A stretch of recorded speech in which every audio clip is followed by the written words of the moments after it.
Good morning, good afternoon.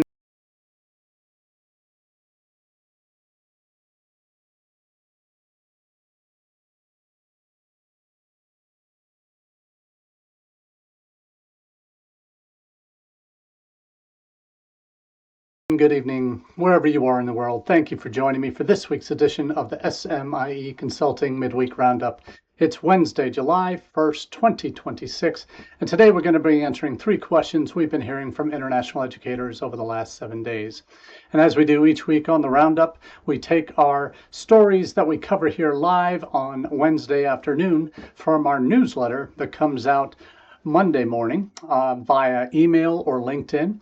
I'll be in the chat. You have the link to our website, smieconsulting.org/subscribe, and you'll be able to subscribe to either the email version, which comes out Monday morning at 9 a.m., or the LinkedIn notification version, which comes out about 8:30, about a half hour earlier. So if you'd like to subscribe to both of those, I really encourage you to do so you can get this international education news in your inbox or notifications every Monday morning. And as we do each week, we say thank you to everyone who's subscribing. We're so proud that now over 3,200 subscribers across both the email and LinkedIn version. So happy that we're bringing so much of this international education news to you every week as part of our international edification. So thank you for being a part of that conversation. So I'll drop the link to this week's edition of the email and LinkedIn versions in the chat here on Facebook. And for those who want to follow along, you can subscribe to the newsletter and then make sure that you know what stories we're going to cover live here on Wednesday when you see the news on Monday mornings. So let's get right into our first question of the day. And today we're going to be covering topics that are kind of appropriate for the summer, appropriate for this time in international education in the United States, when we really are hoping against hope that we're going to have a good fall intake. Those who've been planning well, I know at the University of Akron where I work, we've been diversifying our recruitment strategies, so we're not solely reliant on 1 or 2 countries. So we're getting into multiple markets that we've never had a presence in before. We're doing creative initiatives to try and reach students in those key markets with key programs that are targeted for certain markets, and getting some traction that way. We've gotten creative with some of our financial aid offerings, especially for graduate international students. I've been focusing on domestic recruitment of international students, particularly from transfer ban countries that are at community colleges or graduating with bachelor's degrees or finishing a master's looking for doctorates. We've had to become very flexible and adaptable, and thank goodness that I work at an institution that recognizes that need in international education in this political climate. And the question that we're starting with is, are we killing the golden goose? And it's one that we've probably all thought about and probably feared in a lot of different ways, that we may be really making some wrong decisions as a country to really impact what we do in international education in a very negative way. The government's made some decisions over the last 18 months and is about to perhaps make the most consequential one with the end of DS policy that we're expecting any day now. The reality is on the ground that our students overseas, prospective students that have been considering the United States for a number of years, in the last year and a half have had a lot of reasons to not want to consider the United States because of the policies of this government that have really taken away the welcome mat for most legitimate students, making it increasingly harder for them to get visas, to put up unrealistic expectations for currently enrolled students in terms of maintaining status, and creating new rules about why they should lose status. So we have a situation in the United States where we're facing very much an uphill battle politically to make the case for prospective international students that hey, we're still the number one place for international students to go for their higher education, in terms of quality of education, in terms of the outside the classroom education, and the post-study work opportunities. There really isn't a climate or economy around the world that can handle the volume and provide legitimate, significant opportunities across the board for international students. One article in particular coming out this past week not from the PIE, a PI blog, PIIE.com, Peterson Institute for International Economics, titled "The U.S. is Driving Away International Students at a Long-Term Economic Cost." The $43 billion a year that we all know in the international ed industry in the U.S. is the NAFSA number that we've heard for years, in the last 4 or 5 years. That really impacts what these international students have on not only our institutions, but our local communities. The numbers are just phenomenal in terms of that impact financially on our nation. That's, I think, the 6th or 7th largest export industry in the United States. That system, according to this article, is now crumbling. And the article runs through the series of protocols the current administration is putting in place. Even one of the subtitles of the article is that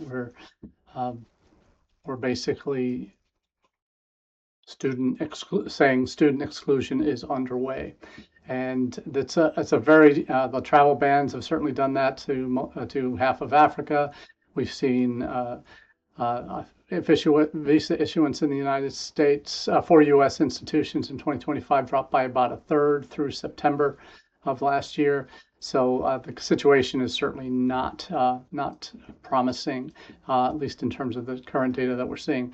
The article also goes on to talk about some of the long-term costs to the U.S. economy that, particularly related to STEM talent, science and engineering talent, would potentially result at an annual loss between $240 and $481 billion.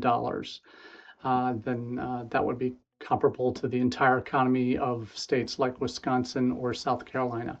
So quite significant, useful article to read and certainly understand the implications there. And why do we call it the golden goose? And those numbers are very clear that the financial impact of international students and the talent from overseas in science and engineering fields is truly mind-boggling in terms of what we're able to do in the United States. There's been multiple articles in the last year and a half of startups that are founded by international students, that the top Fortune 500 companies, how many are headed by immigrants or former international students. Those are the kinds of things that this institution or this government seems to not want to certainly put out as a positive for the country, and with the policies that have been created. We've seen time after time the government says one thing in public, particularly the president, with positive news about international students, particularly from China and other countries that show a real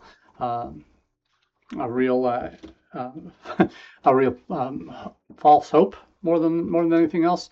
False hope for that we'll see positivity when we see 600,000 Chinese students would be welcome in the U.S. or all of a sudden you hear 500,000 Chinese students should be allowed entry. You heard Trump during the campaign talk about green cards for every international graduate of a U.S. college. So there's been a lot of talk, but very little action to support the reality of what we're facing in the United States, and the public relations kind of disaster, lack of a better word or phrase, for describing what's happened over the last 18 months in terms of public opinion outside the United States, in terms of the welcomingness of the government has certainly been dispelled. What we have seen, the ray of light, is seeing what's happening with regard to with the World Cup happening in the United States. We see all these incredible stories of Europeans coming over who are probably the folks that hate us the most, or at least hate this government the most.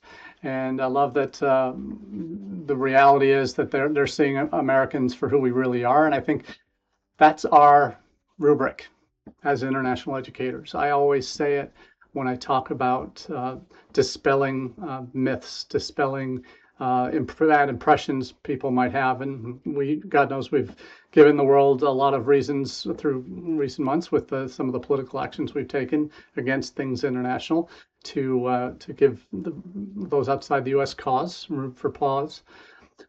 You see now with what's happening with the World Cup, you see people actually coming here on themselves and seeing how welcoming we are, seeing how what kind of amazing opportunities there are in the United States, and are coming as visitors to watch a game they love, their country that they love. So to say that we are providing, this is providing us a way to show to future students what we really are on our campuses. I've said the same thing when it was post 9/11, and we needed to be putting on a positive face for Muslim students that were looking at the United States and thinking we were off limits because of our government's policies against that were at the time obviously devoted to rooting out terrorism in the United States and preventing any future attacks in the U.S. All of that that gave Muslims around the world who are interested in the U.S., particularly male Muslims, a lot of room to pause and say, wait a minute, I don't know if I want to go now. But when we started using our current students and portraying their stories about what their experiences were actually in the United States, not what they were, how the U.S. was being portrayed on news back home, but how things were for them, living the experience in the United States, that moved the needle in terms of future student interest. During the pandemic, we saw the same thing. Institutions that were able to have their current students during a lockdown, during going to school during the pandemic, be able to share their stories about what it's really like. That moved the needle. So there's a lot of positivity here that we need to be getting out there. And in terms of killing the golden goose, let's not focus on those negatives to the extent of its paralysis by overanalysis.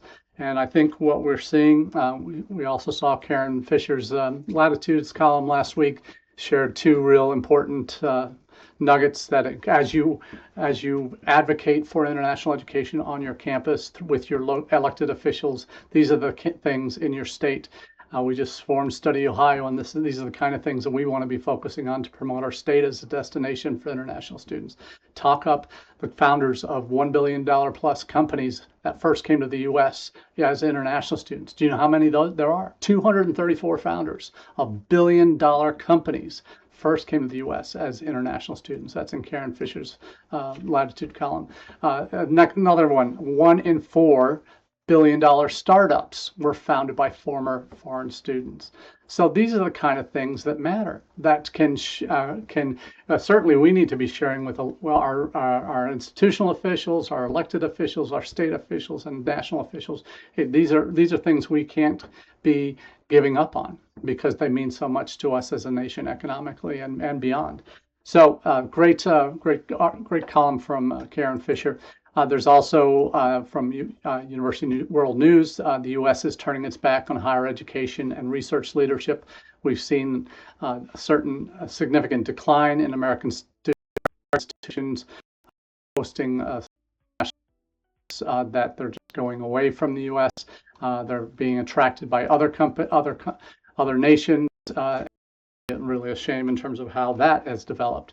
So there is more and more that's saying, hey, why are what the news that's coming out is sharing these things of why we're we benefit so strongly from having international students in the United States, yet we're doing so much politically to turn our backs. But as institutions, we can't afford to do that. If we just let things go and happen as they have, we lose momentum, we lose presence, we lose any foothold we might have hoped to to have in any market of any relevance, we lose that momentum and lose that opportunity to bring more students in, to convince them that, hey, we're the right place for them. So that's the first question out of the way. Are we killing the golden goose? Second question is, how do we stay positive for our profession? And too many of my colleagues, and particularly those that aren't on college campuses anymore, they tend to get very negative. They are out of touch with what NAFSA is doing, what other advocacy organizations are doing, and they unfortunately they just see the negativity. They got, maybe it's TDS they've got, and they're just so obsessed that there's nothing that this administration could do that could be even remotely positive. So there's nothing to rally behind or get behind or support or think that our advocacy bodies are doing a good job when they are. We've had the first of its kind congressional bipartisan delegation caucus created for international exchange. That's a real thing. We have things like the Dignity Act of 2025 that is again a bipartisan bill that has provisions in it that, if passed, would radically shift the landscape of international education. What's one of the things that we always know our international students, when they're going for visa appointments, struggle with? They struggle with proving that negative, that they're not planning to immigrate to the United States. They have to prove that they plan to come home to their home country. So that is a reality that we've been facing for decades. That 214B requirements of non-immigrant intent that students must show to get the visa has been used as a crutch by the consular officers that do these interviews as to why they won't provide more students visas to come to the United States. Now, the Dignity Act, it changes would change things dramatically, and likely is not going to pass. But the bill removes the requirement that F visa applicants prove they have no intent to remain permanently in the U.S. after completing their studies. So it makes would make F visa status, if passed, a dual intent category. And that means they don't have to decide right away, because there are legal pathways, the way the laws are written now, to allow students to move from F status, including OPT or STEM OPT, to H-1B and other semi-permanent immigrant-related visas. That exists, but they can't say that if that's something they want to be able to try out while they're here. They can't say that before they go for a visa interview, otherwise they'll be denied. So it allows for the opportunity for these students, F students, to potentially come as dual intent. So that would be an absolute game changer for U.S. educators. It's for what would be one of the things in this bill that would make it more palatable for more America Firsters in Congress, that it would expand a FICA tax requirement to international students who are on OPT, not just H-1Bs, because right now they're exempt. So there would also be a provision to allow PhD STEM graduates access to O status, another outstanding extraordinary ability status. So that's a possibility. So those are things that would be quite significant game changers. There's also some green card changes and lawful permanent residency changes that the Dignity Act includes. That's a reason to be positive. NAFSA is another reason to be positive coming out of that conference. More of the folks that I've been chatting with about it in some meetings we've had afterwards have been sharing how, it's there were fewer people there, but I could hear myself think. The conversations I had were better quality. We were able to go a lot deeper and, frankly, be a little bit more forward thinking. Because oftentimes I've been at AFSAs before where I would overschedule myself and have 30 or 40 meetings over the course of 3 days, and just trying to remember what happened in all of them sometimes was a little much, and I wear myself out a little bit too much. But the reality is, when I have intentional time where I can limit the number of sessions that I'm having, and having a lot of conversations that are talking about the positives, coming out of NAFSA, I felt a lot better about where I was with certain things. The INTED folks that I shout out quite a bit in the newsletter and here on Wednesdays often, they had 3 kind of sticky notes for reminders to ourselves coming out of NAFSA. And the first one is, it's not the odds, it's the opportunity. And it's really about not letting our chances of success really be the enemy of even trying for an opportunity or exploring an opportunity. So do we pine for the students who've turned elsewhere, or do we find those who are still interested? And that's the key case there. The second point, support those supporting international students. And this is something a good friend, Karen Fisher and Sharif Barshum at NYU, and a couple other colleagues, and Clay Hensley at IB, there was a panel that talked through about one thing that about how under pressure, frankly, our ISSS people are, that deal with the myriad of issues our current international students have had to face in the last 18 months, and for the next year, 2.5 years. So these are the kinds of things the people who are on the front lines working with our students really are feeling pressure, and being supportive and stepping in to help and taking off burdens and helping them say no to folks when some policies change and they have to change tacks. So the INTED folks say on that front, invest in your team, identify external partners that can provide strategic services that ease the load, that rely on our larger community, our NAFSA community in particular, and get our leadership on board with the internationalization pieces. And we're doing that now at Akron. We have senior leadership who are relatively new to senior positions in institutions, and on the international front, they are also new to that. They might have done a trip here or there, but they don't know the full scope of what internationalization can do. So we're taking those steps now. I had our chief brand officer come with me to NAFSA for a couple days. I'm taking our provost and 3 faculty members to India in early August for some important partner visits. So leadership needs to be invested, have some skin in the game, and we're working to make that happen. Third point that our INTED folks shared was find enrollment success despite it all, and how you can do that, and finding those markets that might be new opportunities in a particular major that might be you want to jump on.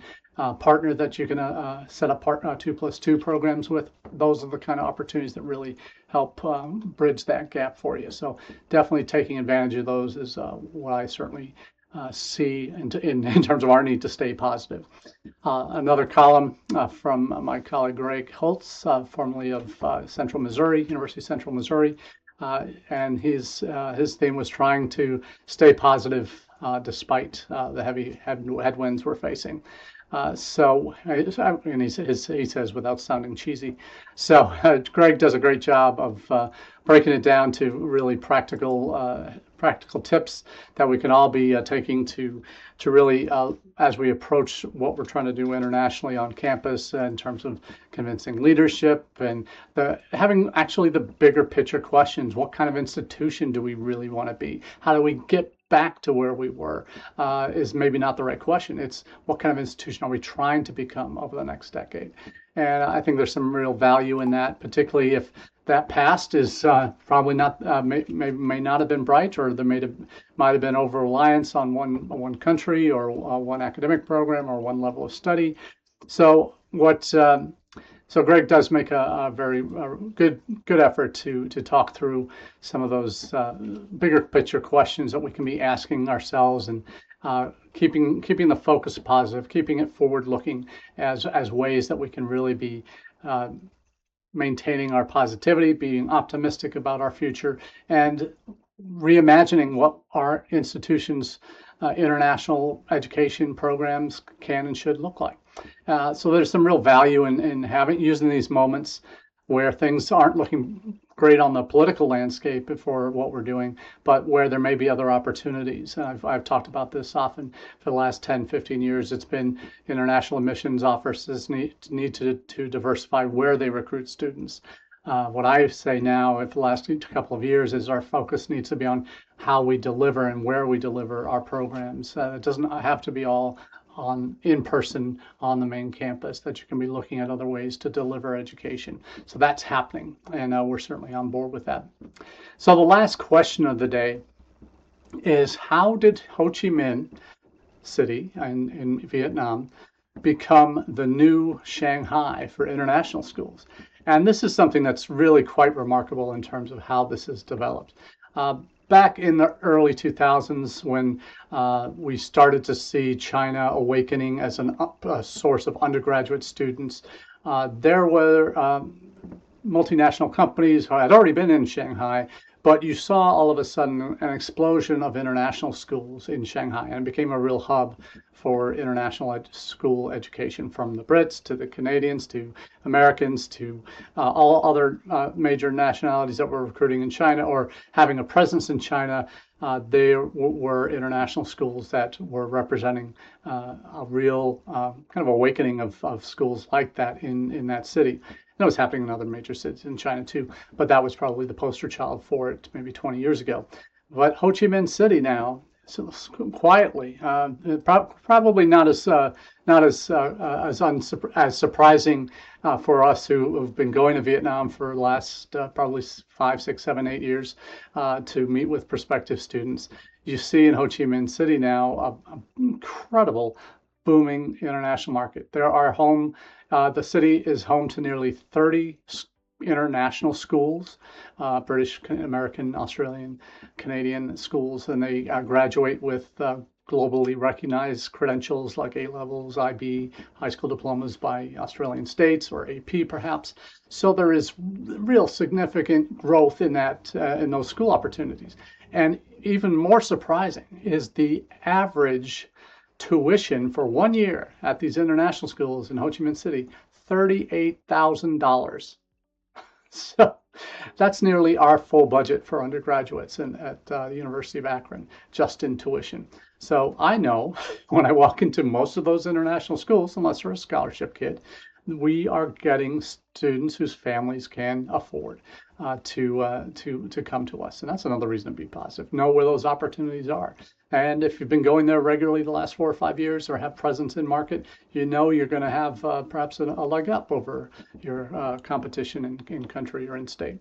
So take a look at those at Ho Chi Minh City if you haven't already. Of the 2 major cities in Vietnam, Ho Chi Minh is certainly the one with the greatest range of international undergraduate opportunities. But you are starting to see across Vietnam, you're starting to see many more students interested in graduate education. These are students that, and ironically, there's a fairly significant TNE presence in Vietnam already through Australia and the UK. And there's already students who are predisposed to a Western education at the undergraduate level. And if they have opportunities and go, hey, maybe I didn't want to do this in-country experience, I want to go abroad now. They want to come in country, and they already are predisposed to going abroad. The government is particularly expanding opportunities and put funding for their undergraduates to go on overseas for graduate education. So we're seeing more of that happening. So there's quite an interesting market in Ho Chi Minh City, and I certainly encourage in Vietnam in general to be considering that as an opportunity for growth. So that's all we have for you this week on the Roundup. We'll be coming back to you live for the next 3 weeks before we head off on a little vacation trip at the beginning of August to India with faculty and our provost from the University of Akron. So until then, next week we'll be back with you, and look forward to chatting with you then. Cheers.